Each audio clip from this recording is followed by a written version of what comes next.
Hey guys, this is Rob here, and I want to take a few minutes this morning and talk about a new connector we've ran across on the 737 MAX airplane, and it's called the BACC65 series.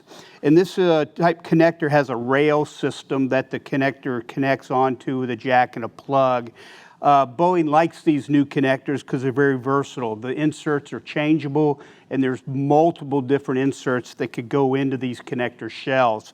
The shell itself has two versions. They call it a one insert and a two insert version. With that said, I want to take a closer look at this connector and just hit the basics.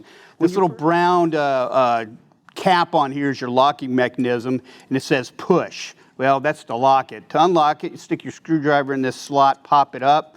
Now you're in business. You can pull the connector apart. Pretty easy once you know.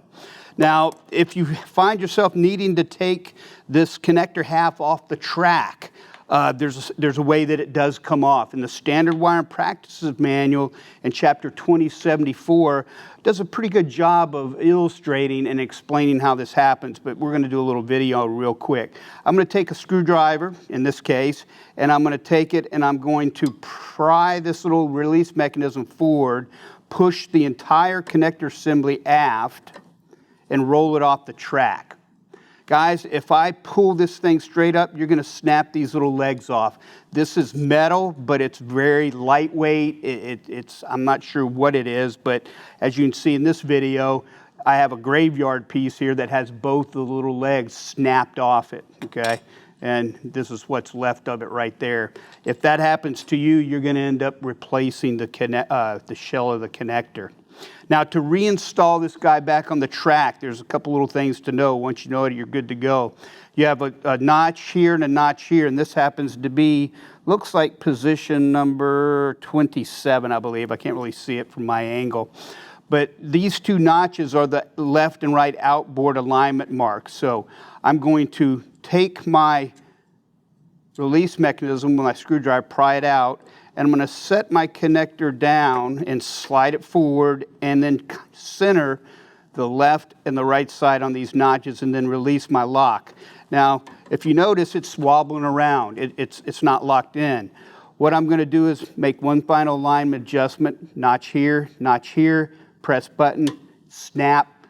Now your connector's locked into place. Now I want to show you something. If your connector is not in the proper position, you try to push this little plastic brown button and it will not press in. Do not take a screwdriver handle, your blade, and press on it. And if you do, you will snap it off and it will look like this. And you may have to replace, or you're going to have to replace the connector because probably the spring mechanism underneath here is going to come, lack of better words, unsprung.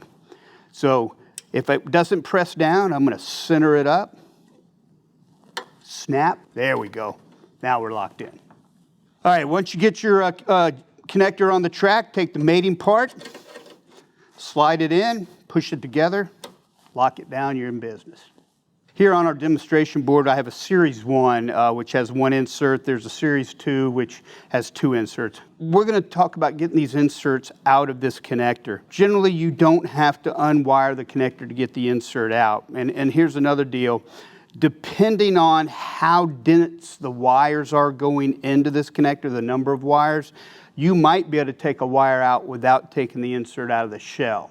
Evaluate your situations. If it's a lot of wires coming into this connector, you probably behoove you to take the insert out. So that's what we're going to demonstrate.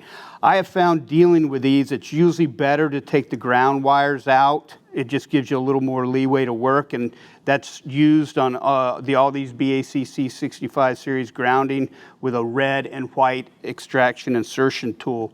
And some of y'all may do this. I modify my tool and cut the blade off to make it smaller, so I have a little room to get in there and take my contacts out of this grounding plane. Now we double check, I have one more ground wire. All right, now I have my 3 ground wires out. Now, again, it's your situation. You may want to leave this connector on the rail, or you may want to take it apart. In my case, I think I'm going to go ahead and disconnect this thing. Now, we make special tools for this. This is the Series 1 insertion removal tool. There's a Series 2, or there's a tool number on here, and I think we're going to flash that up on the screen here of those 2 tool numbers. So what I'm going to do is I'm going to take this tweezers and I'm going to come down here and push the blades in between the upper and lower, tweeze it and pull them out. That's simple. There is a little notch here which aligns to a little notch in the insert when we put this thing back together. And to be honest with you, you don't need an insertion tool. It will snap right in. So I'm going to look at this, see if I can see the notch here. So I'm going to slide it in and you'll feel it snap in, give it a tug. You're back together and we can reinsert the ground wires with a red and white tool, snap back together. There you have it. So guys, with these shells on these BACC65 series connectors, 2 things. When you take the connector off the track, release the locking mechanism, slide the connector aft and up. Don't break off the little foot tangs. When you reinstall it, align it on the inboard and outboard notches, press the little plastic button. When it snaps, your connector's locked. If it doesn't snap, it's not locked or it's not aligned. All right, guys, one final note. We've been teaching this connector in our EWIS class here at Southwest probably for about a year now. And this is the bucket of carnage that we have broke since we started dealing with this connector. The majority of the breakage is the little tangs on the feet that hold this connector on the track. And well, there it is right there. There's another example. And the other deal is, on this one as well, what's missing? The little plastic button. So the guy who did this one, or person who did this one, not only broke the feet off, also broke the little plastic button off.